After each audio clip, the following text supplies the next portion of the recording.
ప్రజల పక్షాన మాట్లాడి ప్రజలకు మేలు చేయడం కోసం నిలబడిన ఎంపీని పార్లమెంట్ లో సస్పెండ్ చేశారు. ఆ విషయం మీకు తెలుసా? ఆయన పేరే రాఘవ్ చెడ్డా. ఆయన మన గురించి పార్లమెంట్ లో ఏం మాట్లాడారో ఇప్పుడు చూద్దాం. సంవత్సరానికి ఒకసారి వచ్చే గవర్నమెంట్ జాబ్ కోసం కోట్ల మంది దగ్గర ఫీజులు వసూలు చేస్తారు. జాబు రాకపోతే కట్టిన ఫీజుని ఎందుకు రిఫండ్ చేయట్లేదు?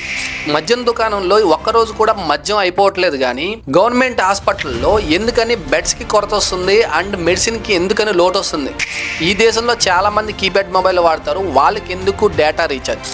అంతేకాదు సిమ్ నాదే, ఫోన్ నాదే, బ్యాలెన్స్ లేకపోతే అవుట్ గోయింగ్ కాల్ ఎలాగో కట్ చేస్తున్నారు, ఇన్కమింగ్ కాల్ కట్ చేసే హక్కు ఎవరిచ్చారు?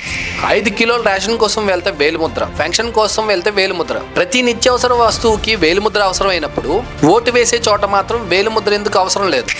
అంతేకాదు వచ్చే 5 సంవత్సరాలు మనం పరిపాలించే నాయకుని ఎన్నుకునే హక్కు మనకు ఉన్నప్పుడు అతని పరిపాలన నచ్చకపోతే రీకాల్ చేసే హక్కు మనకు లేదా అని చెప్పి ఇలాగ పార్లమెంట్ లో మన కోసం పోరాడిన వ్యక్తే ఈ రాఘవ్ చెడ్డా. ఇలాగే మన కోసం ఎన్నో విషయాన్ని పార్లమెంట్ కి తీసుకెళ్లి ఈ వ్యక్తిని సస్పెండ్ చేయడాన్ని ఎంతవరకు కరెక్ట్ అంటారో మీ అభిప్రాయాన్ని కామెంట్ చేయండి.